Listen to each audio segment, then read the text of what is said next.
Deuteronomio capítulo 20, versículo 10 en adelante. Vamos a terminar con este capítulo. Hay que recordar que el libro de Deuteronomio son los 3 a 5 sermones que Moisés dirigió a la segunda generación de israelitas que salieron de Egipto, que no perecieron en el desierto durante esos 40 años. Esta segunda generación está lista para entrar y poseer la tierra de Canaán, la tierra que Dios le da como heredad. A través de todo este libro del Deuteronomio, que es la repetición de la ley, es lo que significa, Moisés le recalca a esta segunda generación la obediencia, fidelidad que ellos deben de tener a Dios. Y siempre hace un reencuentro de la historia del pasado, lo que sus padres hicieron que ellos no deben de imitar. Y básicamente se resume en no deben de ser incrédulos como sus padres, que murmuraron en el desierto, que fueron desagradecidos en el desierto, y no deben de creer ellos que Dios los escogió porque eran los más justos, los más amorosos o los mejores entre todos los pueblos. Capítulos 7, 8 y 9. Sino porque Dios los amó y tuvo ya un trato con Abraham. Y el propósito de la elección de Israel es para poder manifestar él su poder y su gloria a las naciones. Él quiere a través de Israel manifestar quién es el verdadero Dios. Y es por eso que se repiten las exhortaciones que Israel no debe de dejarse arrastrar por la cultura de aquellos pueblos en la adoración pagana. Algo muy importante que tenemos que recalcar, la idolatría de aquellos pueblos estaba vinculada muy de cerca con el ocultismo. Nosotros pensamos, por ejemplo, en idolatría, la adoración a santos o el rezo a María y pensamos, no, la idolatría. Esto va más allá que eso. Se está hablando de prácticas idólatras donde se hacía sacrificio de niños, prácticas idólatras donde se practicaba la prostitución de menores o de hombres o de mujeres, abuso sexual. Prácticas idólatras donde se usaba el bestialismo como una forma de adorar a sus dioses. Prácticas idólatras donde se usaba el sadomasoquismo, ¿no? En ámbitos sexuales, orgías, borracheras, homosexualismo, etc. Esto lo pueden encontrar ustedes en las prohibiciones de Levítico capítulo 18 al 20. Por eso Dios dice, estas son prácticas abominables. El inquirir a muertos, el buscar respuesta de muertos, adivinos, brujería, astrología, todo eso eran prácticas que estaban relacionadas con la idolatría, el ocultismo y la idolatría. Entonces, el versículo 10 al 15, las instrucciones que se dan referente a las ciudades distantes, no a los 7 naciones que están en Canaán, porque ya la amonestación, la instrucción con las 7 naciones que ellos van a poseer es totalmente aniquilarlas, deshacerse de ellas. Ya he tratado un estudio en donde he presentado 2 explicaciones que se da a la aniquilación total, que significa literalmente aniquilación, o que aniquilación total significa aquellos con las que iban a guerra y solamente que se convertían o aceptaban a Israel eran perdonadas su vida. Eso ya lo hemos tratado antes. Ok, estas ciudades distantes, versículo 10 al 15, ciudades en la periferia, en los límites de la tierra prometida que Dios fuera de la heredad de Israel, la manera en cómo tiene que tratarlos, versículo 11. Primero, deben de buscar la paz, ¿ok? Con estas ciudades, con estas naciones. Si estas naciones que están fuera de la tierra, nuevamente, aceptan, ellos van a hacer darle tributo a Israel, o sea, se subyugan a Israel. Versículo 11. Sirven a Israel su trabajo.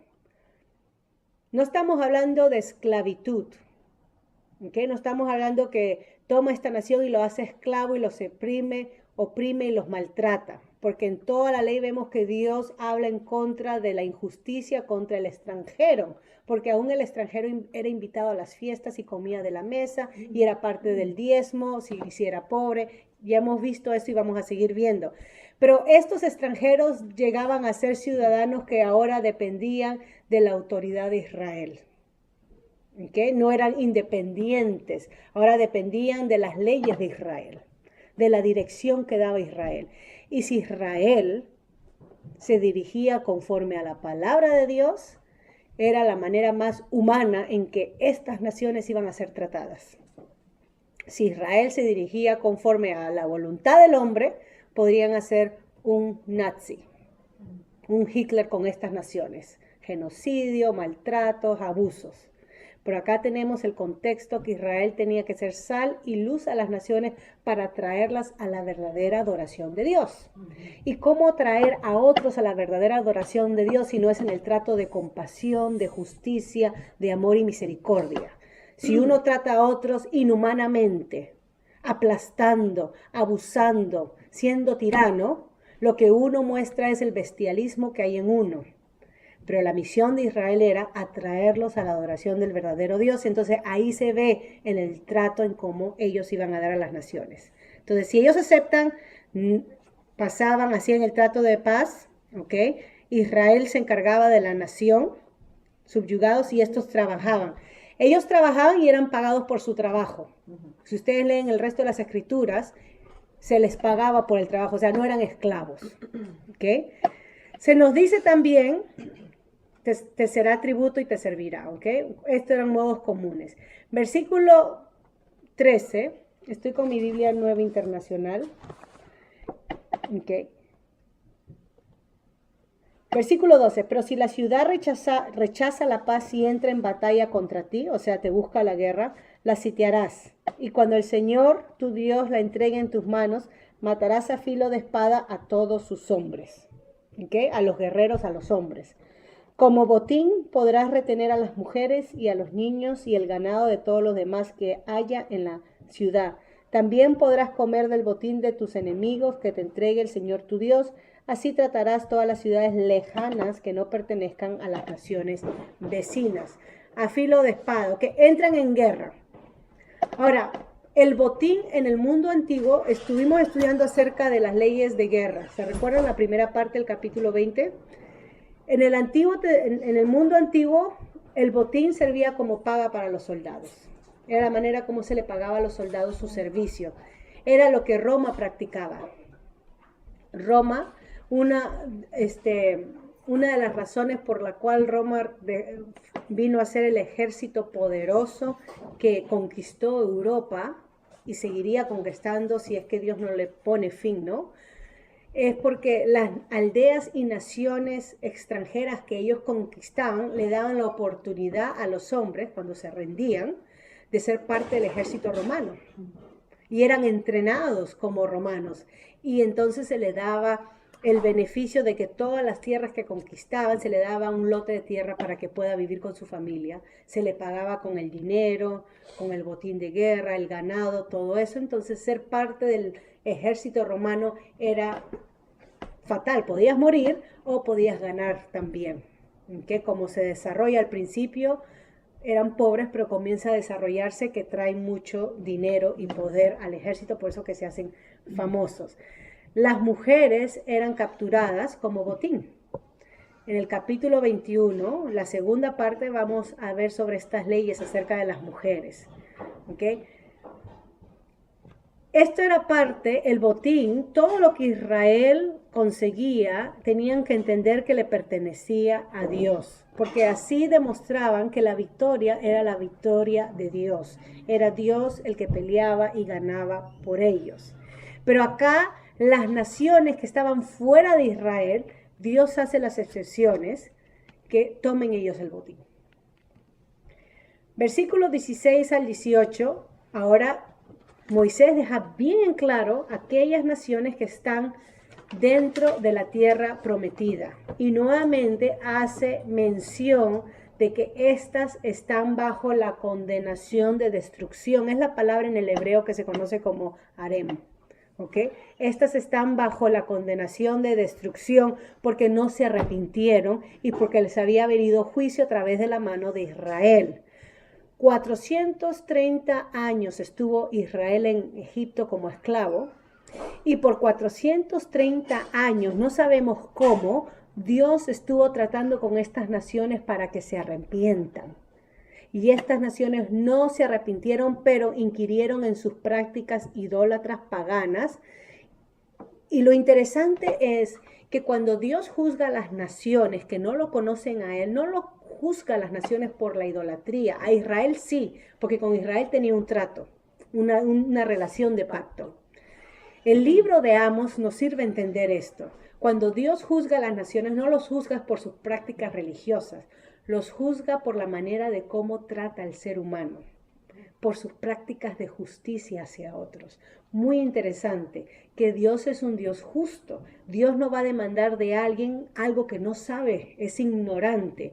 Pero el trato al prójimo, porque la base de la ley que nuestro Señor Jesucristo habla en el Sermón del Monte, Él dice, así como tú quieres que te hagan, haz tú a ellos.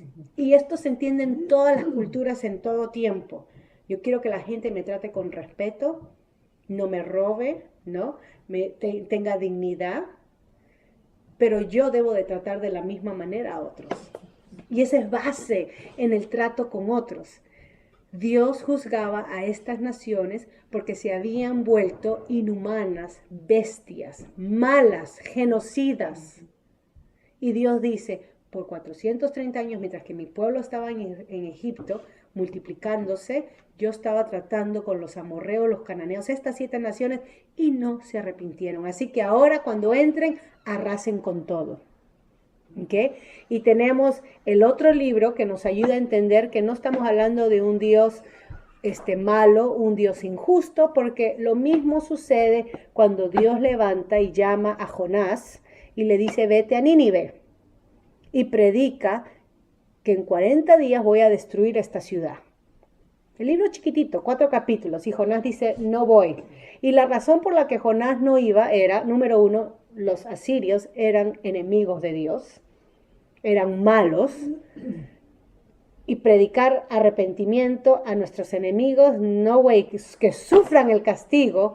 Y número 2, lo que vemos a través de este libro es la misericordia de Dios, porque Dios al final del libro le dice a Jonás, tú te fastidiaste, te molestaste por este árbol que te di, de la calabaza que te dio sombra.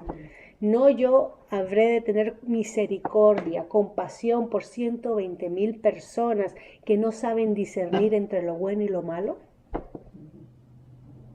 Dios a través de Jonás nos muestra que mientras que tú y yo podemos ser bien religiosos y bien que pague las consecuencias, Dios en su misericordia trata de alcanzar al perdido. Ahora, si el que ha perdido rechaza, entonces juicio de Dios, la ira de Dios, como estas ciudades. Pero si el perdido se arrepiente, como en el caso de Nínive en tiempos de Jonás, Dios los perdonó. Dios los perdonó. Pero pasaron 150 años y Dios los destruyó a esa generación. Lean el libro de Abdías porque no se arrepintieron. Los profetas menores nos ayudan a entender esto. Entonces, destruir completamente, dedicada a Dios. Esto era el ateo, el amorreo, el cananeo, todos estos fereceos, el heveo, el jebuseo. ¿Okay? Esto ya los hemos estudiado. Y ya estamos respondiendo cómo puede ser esto un Dios amoroso, porque Dios ama a la humanidad, juzga a la humanidad. Si Dios no nos ama, que se maten unos a otros. Porque yo amo a mi hijo, yo lo disciplino y paro el mal que veo en él. Si yo veo que mi hijo tiene un hábito malo, yo tomo medidas y lo disciplino y trato de parar ese mal, porque si no, cuando sea un adulto, ese mal se propaga y afecta a otros. Podemos hablar cosas como el falta de respeto, o la maña de pegar, o ser violento. Son medidas que se debe de cortar de raíz, ¿ok? Y acá Dios eso es lo que está haciendo. El Dios de amor es el que juzga, porque si Dios no nos amara, no juzgaría el pecado. La justicia y el amor de Dios es 2 caras de la misma moneda, según la palabra de Dios. ¿Ok? Y Dios, porque ama, juzga, limpia la tierra. El ser humano por el pecado contamina la tierra. Es lo que hizo con Noé cuando juzgó al mundo, que había crecido tanta la maldad, según Génesis 6:5, que Dios tuvo que limpiar la tierra de tanta maldad. Al principio de nuestra historia, Dios, por su amor, limpia. Y entonces trata de empezar de nuevo. Con el caso de Noé, con el caso del llamado de Abraham. Versículo 19 y 20 nos habla sobre las ciudades amuralladas y tenemos una ley interesante en cuanto a los árboles. ¿Okay? Ya hemos dicho que estas ciudades que tenían mala influencia tenían que ser destruidas. Ya vamos a aplicar en la vida cristiana lo que eso significa. Vamos a regresar a eso. Pero miremos esos últimos dos versículos. Versículo 19 y 20. Nos dice esto. Y miren que a Dios sí le interesa la naturaleza. Entonces le harán a él lo mismo que se... No, estoy en el 20, perdón. Estaba leyendo el 19. Ok. Si antes de conquistar una ciudad tienes que sitiarla por mucho tiempo, no derribes sus árboles a golpe de hacha, pues necesitarás alimentarte de sus frutos. No lo derribes, pues no son hombres que pueden defenderse de ti, sino solo árboles del campo. Sin embargo, podrás derribar los árboles que no sean frutales y construir con ellos instrumento de asedio contra la que tengas sitiada hasta que caiga bajo tu dominio. Y acá nos está describiendo una sociedad donde se hacían las máquinas de guerra a través de la madera de asedio. Todavía no estamos en la edad del acero, o los tanques de guerra, o los aviones que tenemos hoy en día. Entonces, cuando las ciudades eran sitiadas, hacían máquinas de guerra con las mismas maderas de los árboles que estaban alrededor hasta que la ciudad caiga. Uno de los propósitos de sitiar la ciudad era que la ciudad no reciba recursos de afuera, como alimentos. Entonces, una ciudad podía estar 18 meses sitiada, 1 año, 2 años, 3 años, hasta que se muera de hambre, hasta que se le acaben los recursos, se rindan o tengan que abrir la puerta, o mientras que todo ese tiempo pasa, construyen armamento para poder derrumbar la puerta de la ciudad y entrar. Y acá tenemos el caso en donde Dios habla de los árboles, que usen árboles no frutales. Esto es muy interesante porque nos habla en la Biblia, muy temprano, sobre cómo cuidar de la naturaleza de Dios. Levíticos, por ejemplo, cuando el pueblo tenía que plantar un árbol, interesantemente, Levíticos 19, versículo 23, dice que por 3 años no podían tocar el fruto del árbol. O sea, si yo plantara un árbol, por 3 años no puedo tocar el fruto del árbol, o sea, sacarlo. Al 4.º año puedo podarle los frutos, pero eso pertenece a Dios, se lo llevaban los levitas. Y al 5.º año recién yo podía comer del fruto del árbol, según las leyes de Dios. Levíticos 19, 23. Okay. El capítulo 27, 30 también habla sobre el diezmo que se debía dar del fruto. Y en Deuteronomio 19, 21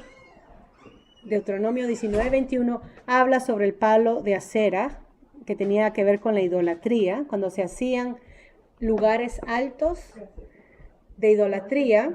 Los lugares altos, los nichos de idolatría se hacían en árboles, se ponía en el árbol, se cavaba, se hacía un hueco, un agujero, y ahí se hacía el nicho de idolatría, en un lugar alto donde la gente iba y se postraba y adoraba con sus sacrificios. Ok, vamos a aplicar.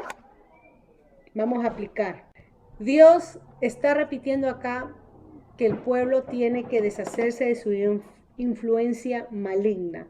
En la Biblia tenemos lección para nosotros los cristianos de no dejarnos influenciar hacia el mal por aquellos que son influenciados por el mal. Se habla sobre la ilustración de un poco de levadura, leuda la masa, en 1 Corintios 5, 6. En el caso de que haya pecado, personas que profesan ser creyentes y estén viviendo o practicando el pecado, la Biblia nos advierte en no tener compañerismo con tal tipo de personas. Debemos de ir, restaurar al hermano, o sea, reprenderlo en amor, con toda humildad. Humildad significa ser realista de mi propia vulnerabilidad y debilidad, que yo no estoy por encima de mi hermano, sino que yo también puedo caer. Gálatas capítulo 6, los primeros versículos. Ir y tratar de ganar a mi hermano para que deje de esa práctica abominable a Dios o práctica que va en contra de Dios. Si mi hermano o mi hermana me escucha, he ganado a mi hermano, según 1 Juan capítulo 5. O Santiago cuando se hace la oración por el enfermo, he ganado a mi hermano. Pero si mi hermano no me escucha y persiste en vivir en pecado, pecado es toda práctica que va en contra de las escrituras, que no tiene que ver con lo que me parece a mí, las reglas de la iglesia, no tiene nada que ver con la iglesia ni con gustos personales, le agrada esto a Dios, es esto lo que a Dios le agrada. Entonces, si no es lo que a Dios le agrada, se llama pecado, sea que nos agrade a nosotros, pero no le agrade a Dios. Entonces, si yo persisto en pecar, Dios dice que Él va a juzgar eso en mi vida, de alguna y otra manera. Y es por eso que somos llamados al arrepentimiento, a no caer de vuelta. El creyente es llamado a no juntarse con tal persona cuando persiste, después de ser reprendido, en pecar. Persiste en lo mismo. ¿Okay? La mala influencia corrompe. Romanos capítulo 14, 15. Déjenme leerlos esto. Romanos 14, 15. Dice así la palabra del Señor.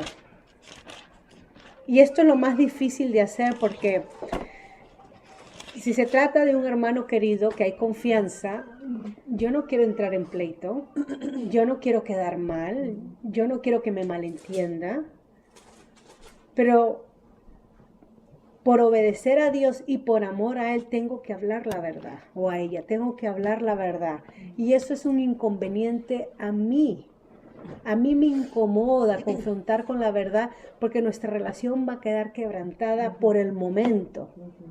No significa que le voy a dar la espalda a mi hermano. Si mi hermano me necesita, ahí estoy con el propósito de que regrese a Dios, de que se arrepienta de su maldad.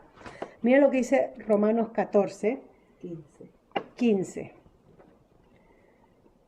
Yo de mi parte estoy plenamente convencido en el Señor Jesús de que no hay nada impuro en sí mismo. Si algo es impuro, lo es solamente para quien así lo considera. Versículo 12, salto. Así que cada uno de nosotros tendrá que dar cuenta a Dios. Por tanto, dejémonos de juzgarnos unos a otros, más bien propáguense, no poner tropiezos ni obstáculos al hermano. Acá el pasaje habla, un tema común en aquellos tiempos era comer carne sacrificada a los ídolos.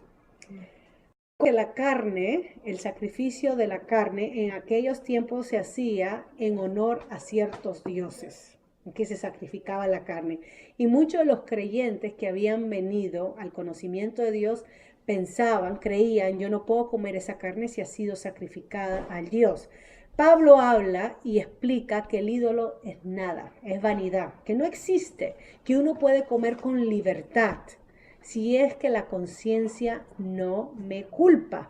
Pero si mi conciencia me culpa y yo cada vez que voy a comer carne, en mi mente peco porque pienso que estoy haciendo mal, entonces no debería de comer. ¿Qué con aquellos hermanos que comen porque no les culpa la conciencia? Dice, no juzgues a aquel que no come y decide no comer carne. No lo juzgues. No estamos hablando de pecado, ¿eh? Porque nosotros decimos, hay pecado, no juzgue. El pecado hay que juzgarlo. Acá estamos hablando de una cosa de conciencia, donde nuestro amor tiene que servir el beneficio del otro, donde sacrifico mi libertad cristiana por amor al otro. Por eso Pablo dice, si yo comer carne hace que mi hermano peque, su conciencia lo culpa, entonces yo no comeré carne. De eso está hablando, no juzguemos unos a otros, Dios es el que nos juzgará. ¿Por qué cito este pasaje? Porque acá habla de tener consideración por el hermano y no ser piedra de tropiezo. La palabra ser piedra de tropiezo significa que hacer que mi hermano peque, caiga en pecado. Uno como creyente es advertido que no cause que otros pequen. Y ahí está la razón por la cual el pecado debe de ser juzgado entre el pueblo de Dios, entre los creyentes. Si yo no juzgo el pecado que es visible a mí, que se está cometiendo, ese pecado me va a hacer piedra de tropiezo a mí y a otros. Y es donde dice un poco de levadura, leuda, contamina la masa. En nuestro lenguaje popular tenemos una manzana podrida, pudre todo, una canasta de manzanas. Y es por eso que el pecado necesita ser juzgado. Es así como yo amo y considero a mi hermano. Si no amo y no considero a mi hermano, entonces soy permisible y le dejo que siga pecando. Es difícil, pero como Dios es el que actúa en nosotros, en su poder, es posible. Ahora, padres, déjenmelo aplicarlo acá también. Padres, muchas veces nosotros, yo me estoy poniendo acá en lugar porque estoy pensando en mí, por nuestro propio egoísmo, indirectamente influenciamos hacia mal a nuestros hijos. Por nuestro propio egoísmo, y les voy a dar un ejemplo. Por ejemplo, le pasamos nuestras culpas. Ayer estuvimos hablando un poquito de eso y esto está palpable en mi mente porque estoy preparando para los talleres que vienen, entonces por eso que se me viene a la mente. Le pasamos nuestra culpa, le contagiamos nuestros problemas, ¿ok? Los cargamos emocionalmente, le imponemos nuestras ideas y nuestra relación ya no es de yo estoy acá para protegerte y guiarte en todo lo que concerne en la vida para que puedas ser un hijo de Dios verdadero en este mundo, pero ahora acá nuestra relación es tú estás ahí para consolarme a mí, ¿ves? Relación egoísta. Tú estás ahí, hijo mío, para que me resuelvas a mí mis problemas. Les doy el ejemplo cómo se hace, bien fácil. Yo tengo problemas con mi esposo y en vez de ir donde él para solucionar mis problemas y encararlos, será porque son los mismos problemas y ya estoy harta y no nos ponemos de acuerdo y me doy contra la pared, miro a mi alrededor y ya veo a mi hijo Nati. Y él es pegado a mí y él sabe cuando yo estoy mal porque lo ve en mi rostro y en mi apariencia. Mamá, ¿qué te pasa? Te veo triste, ¿estás bien, mamá? Y entonces acá yo voy y le cuento mi problema o le cuento mi angustia o le cuento algo que es pesado para mí, pero cuando se lo cuento me siento bien. Pude deshacerme de esta carguita, gracias Dios por ti, hijo. Pero no me doy cuenta, esto es egoísta, porque él está bajo mi autoridad, que le estoy imponiendo a él una carga emocional. Y se va a ver él va a estar, pasa, en sus estudios, examen de matemática, pensando en mi problema, ahí ido, pensando en cómo ayudarme a mí, ahí ido, y no da la talla porque ahora no solamente tiene sus problemas como un muchacho de su edad con sus compañeritos y sus actividades, pero ahora está cargando con mi problema. Muchas veces nosotros transmitimos nuestros males a nuestros hijos, somos influencia hacia mal. La Biblia nos habla que hay que cortar de raíz toda mala influencia. No hay que darle chance a la maldad. Y aunque nosotros queramos enmascararlo como es que me ayuda, es que me apoyo, es que es mi bastón.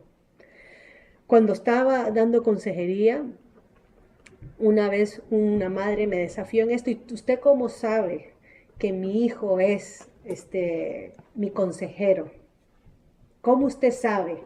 Entonces solamente le hice una pregunta. Tenía hijo adulto, ya no era un muchachito, pero lo había puesto en ese papel, en ese rol desde chiquito. Nos estancamos nosotros en los mismos papeles, quizá nuestros mismos padres nos pongan ahí. Cuando usted tiene problemas, ¿cuál es la primera persona a quien usted va? Y él respondió a mi hijo. ¿Tiene marido? Sí. ¿Y por qué no a su marido? Es que usted no lo conoce. Pero no fue a su amiga, no fue a una consejera, no fue a una de igual, va a su hijo. Que mi hijo ya es un adulto. Sí, pero eso no empezó con él adulto, eso empezó cuando él tenía 8 o 5 o 10 años. Sino que el hijo ya creció y ya aprendió por sí solo, él decide mamá y él viene y resuelve. No le tienes que decir porque él ya asumió ese papel que fue entrenado de chiquito. Entonces, si el hijo es el que viene a resolverme los problemas emocionales o a darme esto, es porque él encajó en ese papel desde niño. Eso es influenciarlo hacia mal. ¿Por qué como adulto es hacia mal? Porque ahora él tiene su vida, su matrimonio y su hogar, sus propias cargas y problemas que él tiene que lidiar, más el mío, eso es egoísmo. Entonces, ¿a dónde voy? Acá, a consejería, una amiga, otras personas, su pastor, pero no vaya a sus hijos. ¿Qué tipo de influencia somos para nuestros hijos? Para nuestros esposos, para nuestros hermanos, Somos responsables delante de Dios de la manera como influenciamos a otros. Acá dice en ese pasaje romano, Dios nos juzgará. Cuidado, la influencia maligna incita a desviarnos de los caminos de Dios. La influencia maligna nos desanima, nos trae el desespero y la angustia. Entonces, en este pasaje hemos visto el cuidado de Dios sobre los seres humanos, hemos visto leyes sobre guerra, más se va a hablar de eso, el cuidado del hombre que debe de tener sobre la creación y el cuidado que debemos de tener sobre nuestro hermano en no ser una influencia negativa o mala. Voy a parar ahí para poder tener nuestro tiempo de preguntas y respuestas y la próxima semana continuamos con el capítulo 21.